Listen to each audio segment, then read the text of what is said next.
Bismillahirrahmanirrahim. Kalau Tuhan hendak ke pasar, jangan lupa beli pisang. Melihat jamaah Al-Azhar, rasanya tak mau pulang ke ujung pandang. Masya Allah.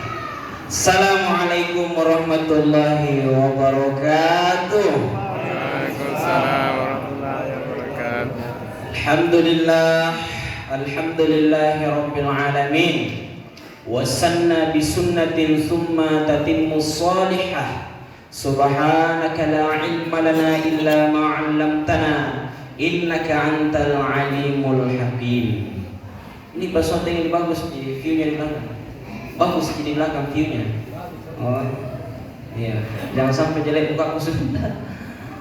Jamaah yang dirahmati dimuliakan Allah Subhanahu wa taala. Pertama-tama kita bersyukur kepada Allah Subhanahu wa taala karena alhamdulillah kita masih terbangun di tempat yang sama, suasana yang sama, keadaan yang sama. Masih dalam keadaan sehat, masih dalam keadaan semangat. Dan semangat itulah yang mengantarkan kita datang ke masjid ini. Dan mudah-mudahan kesempatan ini bisa kita pergunakan dengan sebaik-baiknya, menjadi manusia yang lebih baik, menjadi insani yang rabbani, hidup mulia, mati dalam keadaan syahid dan syahidah. Jemaah yang dirahmati dimuliakan Allah Subhanahu wa taala.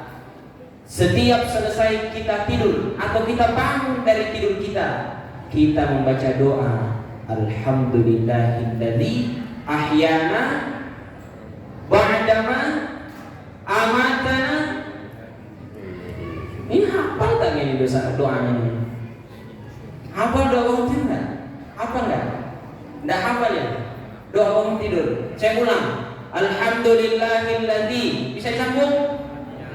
Ahyana. Terus nampak ini belum makan sahur ini. Masih mau ya.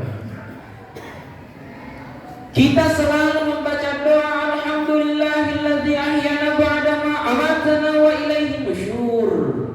Kita memuji Allah yang telah membangunkan kita dari tidur mati sementara.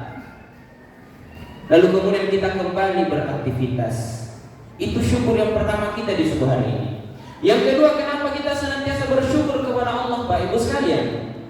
Karena alhamdulillah Allah masih gerakkan hati kita, masih gerakkan jasad kita, masih gerakkan fisik kita untuk datang ke masjid sholat berjamaah. Banyak kok saudara kita yang bangun juga tadi malam, tapi bangun kencing doang.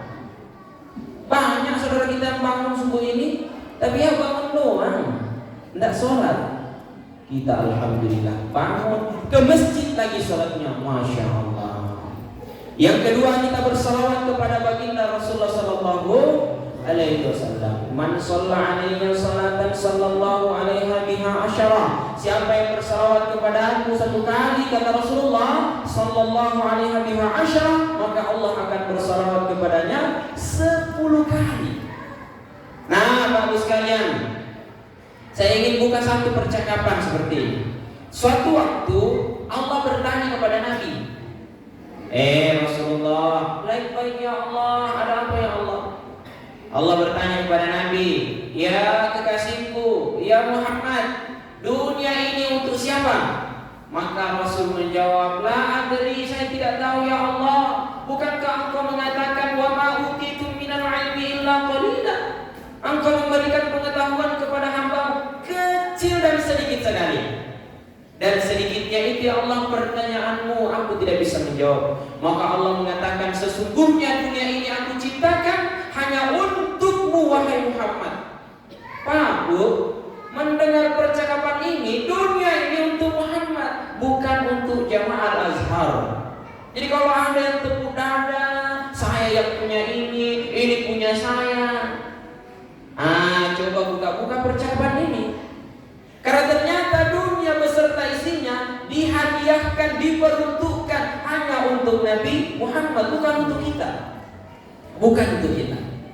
Setelah itu Nabi bertanya kepada Allah, ya Allah, kalau memang dunia ini untuk aku, lalu aku ini Muhammad untuk siapa?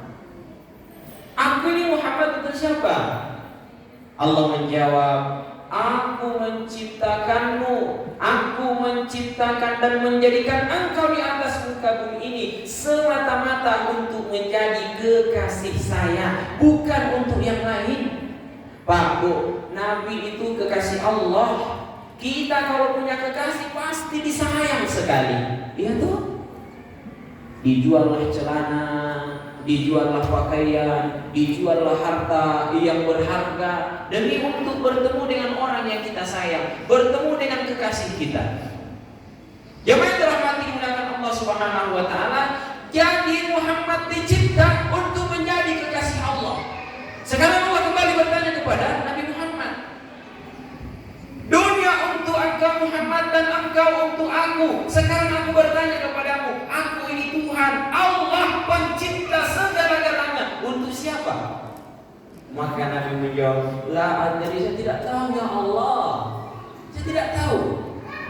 Maka Allah mengatakan, sesungguhnya aku ini Tuhan, la ilaha illa ana fa'budni wa aqimis salata li dzikri. Tidak ada lagi Tuhan kecuali aku, maka sembahlah aku dengan cara dirikanlah salat dan ingatlah kepadaku. Begitu kata Allah. Lalu kemudian, engkau untuk siapa ya Allah? Allah menjawab, aku untuk hambaku, aku untuk umatmu yang senantiasa berselawat kepadamu. Inna Allaha wa malaikatahu yusalluna 'alan nabi ya ayyuhalladzina amanu sallu 'alaihi wa sallimu taslima. Dia macam dong Bapak Ibu acara dia. Sesungguhnya aku, malaikatku berselawat kepada Muhammad. Pertanyaan saya, Pak, ini jauh sekali bilang ibu-ibu ini kasih ini. Padahal ibu-ibu paling banyak celingan tadi. Kenapa dia di luar kasih? Ibu-ibu dengar suara saya kan? Angkat tangan kalau dengar suara saya. Angkat tangan. Ada yang tidak dengar suara saya? Tidak angkat tangan. Saya ada dengar sih. Yang mana dalam hati dimuliakan Allah? Pertanyaan saya, kita kan orang beriman kan? Orang beriman kan? Berarti cocok nih dalam panggil Allah. Ya ayyuhalladzina amanu, hai orang-orang yang beriman, sallu alaihi wa sallimu taslima. Kita dipanggil untuk bersalawat kepada Nabi. Baru pembukaan. Sekarang kita masuk inti. Yang mana rahmati dimuliakan Allah. Di dalam satu surah namanya surah Abasa, Allah berfirman, Yauma yafirrul mar'u min akhihi wa ummihi wa abihi wa sahibatihi wa banihi likulli imri'in minhum yawma idzin sya'nu yughni. Nanti pada hari kiamat kata Allah, seorang sahabat akan meninggalkan sahabatnya. Kita semuanya bersahabat, berkeluarga di dalam masjid ini. Tapi kata Allah, suatu saat nanti seorang sahabat akan meninggalkan sahabatnya. Seorang anak akan meninggalkan orang tuanya, orang tua akan meninggalkan anaknya, istri akan meninggalkan suami, suami pun akan meninggalkan istrinya. Semuanya akan cari jalannya masing-masing. Nafsi, nafsi, sendiri. Tapi kata Rasulullah SAW, dalam keadaan seperti itu ada 7 golongan manusia yang nanti akan diberikan naungan oleh Allah Subhanahu wa taala. Sab'atun yudhilluhumullahu fi dhillihi yawma la dhilla illa dhilluh. Al-imamul 'adl wa syabun nash'a bi ibadatillah wa rajulun qalbuhu mu'allaqun fil masajid wa rajulani tahabba fillah ijtama'a 'alayhi wa tafarraqa 'alayhi wa rajulun da'athu imra'atun dhatu mansibin faqala inni akhafu Allah wa rajulun tasaddaqa bi sadaqatin fa akhfaha la ta'lamu shimaluhu ma tunfiku yaminuhu wa rajulun dzakarallah khaliyan fa fadat ainahu. 7 golongan manusia yang nanti akan diberikan naungan oleh Allah Subhanahu wa taala di hari kiamat, di mana pada hari itu tidak ada lagi lagi naungan kecuali naungan dan pertolongan dari Allah Subhanahu wa taala. Satu, imam yang adil. Tadi imam ada enggak? Imam tadi ada enggak? Iya, saya dengar belakang ada. Sudah kifayah. Iya. Dilang sudah kifayah. Iya, padahal Pak Ibu tadi sudah sampaikan kita sujud tilawah. Karena pernah juga kejadian di kampung saya, Pak, tidak disampaikan sujud tilawah. Kebetulan banyak ibu-ibu baru pulang kampung. Kita sujud tilawah, langsung turun ikut dari dia di belakang ibu-ibu. Sujud ke? Pak, imam tidak sampaikan kalau kita sujud tilawah. Imam yang adil. Manakah yang dimaksud imam yang adil? Yang mampu menyeimbangkan antara kiri dan kanan. Oh, berarti kiri, berarti kanan. Pak, Bu, kalau kita jadi pemimpin, saya yakin dan percaya di sini ada pejabat. Jadilah pejabat dan pemimpin yang adil. Ustaz, saya bukan pejabat, kasihan. Saya cuma kepala rumah tangga. Berarti Bapak juga pemimpin. Ustaz, saya belum jadi kepala rumah tangga. Terus saya belum menikah, Ustaz. Saya di sini banyak remaja masjid belum menikah juga. Jangan dirahmati dimuliakan Allah. Kullukum ra'i wa kullukum mas'ulun an ra'iyatihi. Setiap kita adalah pemimpin dan setiap pemimpin akan dimintai pertanggungjawaban. Berarti kita sebenarnya pemimpin untuk diri kita. Berbuat adillah kepada diri kita sendiri. Maksudnya apa? Pergunakan matamu untuk melihat kebesaran Allah. Pergunakan seluruh panca indramu untuk kebesaran Allah, untuk beribadah kepada Allah. Kenapa? Itulah yang dimaksud dengan bersikap adil. Tangan jangan cuma dipakai untuk mencari nafkah, tapi pakailah sekali-kali untuk memuji Allah, melihat kebesaran Allah. Mata jangan dipakai hanya untuk kemudian mencari mata pencaharian, tapi pakailah sekali-kali mata ini untuk membaca Al-Qur'annya Allah, qiraatul Qur'an. Itulah adil. Yang kedua, wasyakun nasyabi ibadatillah, seorang pemuda yang tumbuh menjadi dewasa dengan cara beribadah kepada Allah Subhanahu wa taala. Yang ketiga, wa rajulun qalbuhu mu'allaqun fil masajid, manusia yang hatinya senantiasa terpaut dengan masjid. Kita ini cinta dengan masjid, sayang dengan masjid. Buktinya apa, Pak? Bu, jujur, sebelum saya berangkat tinggalkan kampung, mau datang ke Papua, awalnya kan batal. Pertama ditelepon, Ustaz, bisa nggak jadi imam 10 Ramadan di Al-Azhar? Saya bilang, saya sebenarnya mau sekali jalan-jalan ke Papua. Dan ini pertama kali saya ke Papua ini, ketemu dengan kita semua. Jadi ini ta'aluk kita yang pertama. Saya tidak tahu masih ada periode berikutnya atau tidak. Saya bilang siap, saya mau sekali. Saya mau sekali ke sini. Tidak beberapa kali batal lagi. Ustaz, mohon maaf, kami ada sedikit perbaikan. Kiranya Ustaz mengerti. Saya bilang, tidak apa-apa. Mungkin takdir Allah belum memberikan saya kesempatan untuk datang ke Al-Azhar. Tapi di telepon kalinya, Ustaz, sekarang perbaikannya sudah baik. Kira-kira Ustaz mau nggak datang ke Al-Azhar? Ini semua. Saya, Bu, Pak, Bu, saya punya jadwal itu saya cancel. Demi untuk datang ke Al-Azhar. Pandangan saya, Masjid Al-Azhar bagaimana ini nanti Masjid Al-Azhar ini? Cantik, tidak banyak, tidak ini jamaah. Ternyata sampai di sini, Masya Allah, masjidnya megah, Pak, Bu. Kalau Bapak dan Ibu jalan-jalan ke Makassar, nanti berkunjung di Kabupaten Jeneponto, kabupaten saya. Ada satu masjid namanya Masjid Agung. Hampir sama cantiknya.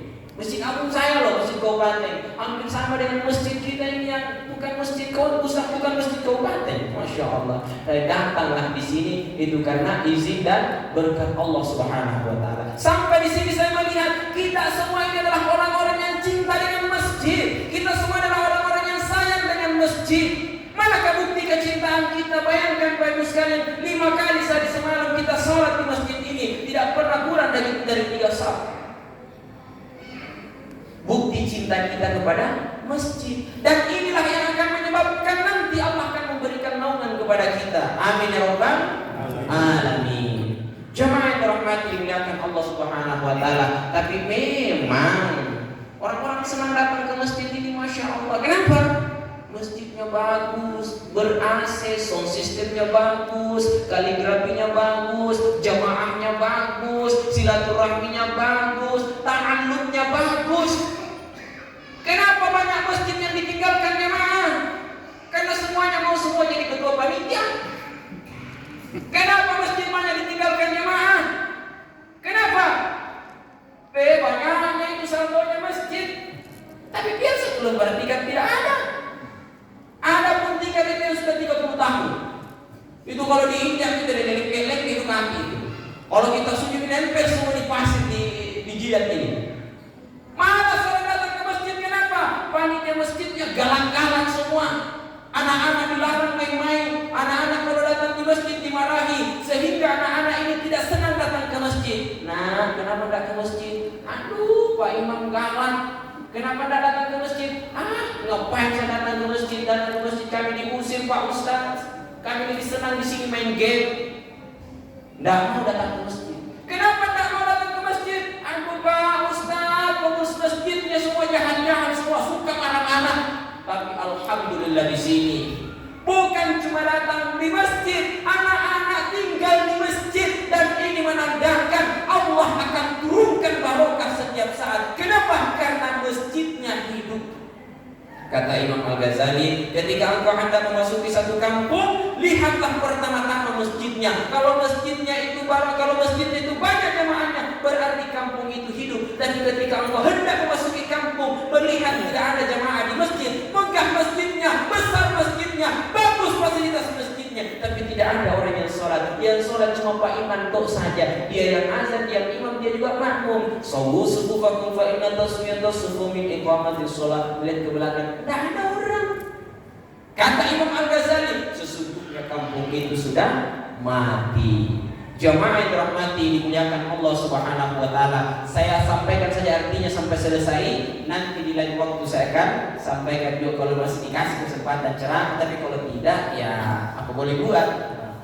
Jadi yang ketiga, orang yang senantiasa hatinya terpaut dengan masjid. Kemudian yang keempat, orang yang bertemu karena Allah, cinta mencintai karena Allah, pisah dan berpisah karena Allah. Yang kelima, seorang laki-laki pemuda yang kemudian digoda, ditawari wanita yang cantik, selain cantik punya pangkat dan jabatan, ditawari untuk melakukan zina, tapi dia mengatakan aku takut kepada Allah Subhanahu wa taala. Panjang juga ini kalau mau dibahas. Nah, kemudian keenam, orang yang senantiasa bersedekah, tangan kiri memberi tapi tidak diketahui tangan kanan. Maksudnya apa? Orang yang senantiasa bersedekah dengan ikhlas. Yang terakhir sekali, orang yang akan diberikan naungan oleh Allah Subhanahu wa taala adalah manusia, hamba Allah, umatnya Rasulullah, berdiri di kegelapan malam dalam keadaan sendiri, lalu kemudian dia ingat kepada Allah dan meneteskan air mata karena ingat dosa-dosanya dan merasa takut kepada Allah Subhanahu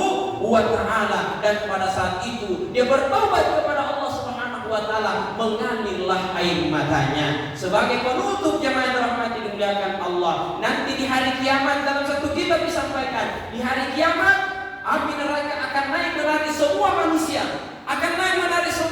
maka ditumpahkanlah air laut ke dalam neraka itu, tapi api neraka itu tidak mau padam. Maka datanglah malaikat Jibril menyampaikan kepada Nabi Muhammad, ya Muhammad, sesungguhnya api neraka tidak akan padam melainkan kecuali air mata umatmu yang pernah mengalir semasa dia ingat dosa-dosanya dan memohon ampun kepada Allah. Carilah air mata umatmu itu. Maka dicarilah umat Rasulullah SAW. Ternyata umat itu ada di Al-Azhar. Siapakah itu? Satu di antara jamaah Al-Azhar berdiri di kegelapan malam dalam keadaan sendiri, ingat dosa-dosanya yang lalu, lalu kemudian dia takut kepada Allah dan meneteskan air mata. Diambil setetes air matanya, lalu kemudian diteteskan api neraka itu. Api neraka itu pun seketika padam dan kembali ke tempatnya. Masya Allah. Jemaah yang dirahmati, dimuliakan Allah Subhanahu wa taala. Kita tutup dengan salawat. Allahumma salli ala sayyidina Muhammadin ودوائها وعافية الأبدان وشفائها ونور الأبصار وديائها وعلى آله وصحبه وسلم. Terima kasih banyak atas segala perhatian. Mohon maaf bila mana ada kata yang mungkin tidak sesuai dengan hati kita. Yang baik datangnya dari Allah, yang buruk-buruk pasti datangnya dari saya sebagai manusia biasa. Hadanallahu wa iyyakum ajma'in fastabiqul khairat. Assalamualaikum warahmatullahi wabarakatuh.